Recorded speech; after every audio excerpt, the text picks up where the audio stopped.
When you do things accidentally, being anxious is very natural. And today we have enough medical evidence to prove that if you're not in a very pleasant state of mind,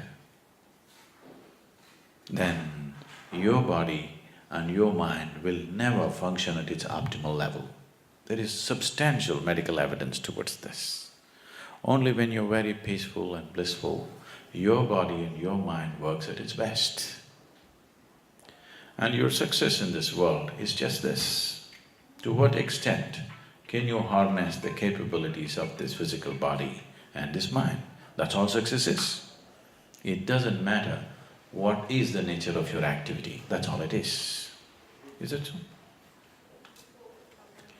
And the most fundamental and the basic requirement to make your body and mind work properly, sensibly, in the highest possible way is that if you sit here, you must be in a state of pleasantness within you. If I ask you the simple question, how many of you in these many years of living have had a 24-hour stretch, that is one single full day, where you did not have a single moment of irritation, agitation, anger, anxiety, stress, nothing. You just passed through it blissfully. How many? Very few people can say yes to this, not just here, in the whole world, unfortunately. In all these years of living, not even a single day happened the way you want it, not outside, within yourself. If your body and your mind took instructions from you, how would you keep it? Pleasant or unpleasant? Let me know your choices. How would you keep it? For yourself I'm saying, I'm not talking about your neighbor. You may have other intentions for him, but for this one, pleasantness, isn't it so? Yes or no? So if 124 hours did not pass in utter pleasantness, obviously your body and your mind are not taking instructions from you. Any instrument is truly useful to you only if it takes instructions from you, isn't it? Right now I'm using this microphone, this public address, it's very useful to me because it's amplifying whatever I say. Suppose it starts saying its own things, I better not be here, isn't it? Yes? Your mind and your body should do what you want it to do. And if it is doing what you want it to do, I'm 100% sure you will keep yourself in utmost blissfulness. Can I trust you on this? Can I trust you on this one thing? That if your mind was taking instructions from you, you would keep yourself blissful every moment of your life. If that's not happening, obviously it's not taking instructions. And there is enough scientific evidence to prove today that only when you're blissful, your mind and body does their best. I would say most human beings are functioning at 15 to 20% of their natural capabilities. If they could sit here in a sustained levels of pleasantness, you would see for 1 week, if you simply sit here, simply blissful, in 1 week you would be 100 or 200% more intelligent and sharp than the way you are right now. I'll assure you this, I can prove this to you, if you give me that 1 week. 1 week, you just stay simply pleasant and wonderful. I think these days you're trying to do that by taking a vacation, isn't it? Yes? Have you noticed? You went out and you had a good time and you were pleasant and you came back, you seem to function so much better. But if vacation is the only pleasant time in our life, obviously we're not going to be very productive, isn't it? If we do not know how to make our work hours very pleasant, we obviously not going to be very pleasant or very productive in our lives. So as there is a science and technology to create external well-being, there is a whole science and technology to create inner well-being. As we have paid so much attention to learn our way through the world, we need to spend a little bit of time to find a way through this one. The better you know this mechanism, the better you can use it, that's for sure, isn't it? That's true with anything. Whether you're using a computer or a cell phone or a car, the more you know about it, the better you can use it, isn't it so?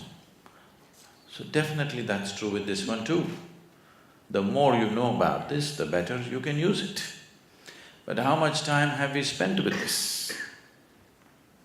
When I say this, I'm not talking about you going and reading a book on psychology or on your physiology, no. What you call as my body and what you call as my mind, both these things you acquired over a period of time. When you were born, you came with such a small body, isn't it? Slowly you accumulated this. What you accumulate can be yours, can never be you. Yes? I'm not disputing whether it's yours or not for now. But what you accumulate can be yours. Can it be you? Whatever you accumulate can be yours, but can never become you, isn't it? If you start thinking yourself to be something other than what you really are, there are bad medical terms for this, I will not go into that. 2 cows were grazing upon an English meadow. They were English cows. And one of the cows said, "What is your opinion on the mad cow disease?" The other said, "I don't care a hoot, as anyway I am just a helicopter." Okay? If you think yourself to be something other than what you are, there are bad words for that, I won't use such things upon you. But it's very, very, very important, especially people who are in positions of power, positions of responsibility, that every action, every thought, every emotion that you generate has impact on many lives around you. When you are in such a position, it's extremely, extremely important that this one is in a state of utter pleasantness and well-being, isn't it so? If your life was just your own nonsense, it's up to you. Once you say, I'm a leader in some place, everything that you do, the way you think, the way you feel, the way you act, has impact on a few thousand lives. When that is so, it becomes of paramount importance that you take care of this one in a completely different way, not just being physically healthy, much, much more than that. Right now, unfortunately, most people's well-being is so fragile, just about anybody can hijack it. You went out today and somebody told you, you are the most wonderful person in the world. And you were floating on cloud. What number? 9? You do only 9? In South India we do 11, you know. You were floating on whatever number cloud and you came home and people at home told you who you really are. It's a very fragile well-being, isn't it so? Just anybody can hijack it, just anybody. It doesn't take some earth-shaking event to hijack your well-being, please see. Anything can stress you, anything can make you anxious, anything can make you disturbed, anything can make you lose your sense of joy and peace. Now, in this state, your ability to use, your ability to manifest the capability of who you are is not at a very high level. Unfortunately today, most people when they use the word human, they're always using the word human as a bundle of limitations. If someone says, "Oh, I'm only human," he is not referring to the possibilities of being human. He is not referring to the immensity of being human. He is only referring to the limitations of being human, isn't it so? Yes. When someone says, "I'm only human," he is only talking about his limitations. These limitations have become significant, mainly because of the kind of identities that one takes on, and above all, because even this one is not happening the way you want him to be. See, in your life, nobody happens 100% the way you want them, isn't it so? Has anybody happened in your life? Your parents, your friends, your spouse, your children, none of them happen 100% the way you want them. These days, not even your dog, he does his own thing. Has anybody happened 100% the way you want them? Or are you such a hopeless romantic, you're still hoping that somebody will happen 100% the way you want them? Nobody will happen. They'll happen to some extent. If they happen 51% the way you want them, you are doing great. Yes. Yes or no? If people around you in your life are happening 51% the way you want them to be, that means you're doing great, your steak is good. So nobody happens the way you want them to be.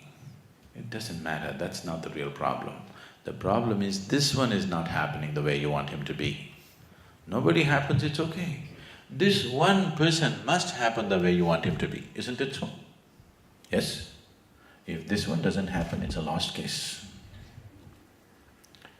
If this one did happen the way you want him, I'm sure you would keep him in the highest level of pleasantness and well-being. And that is a sure way of ensuring that who you are finds full expression in your life. Then when you say, "I'm human," you will refer to the immensity of being human, not to the limitations of being human.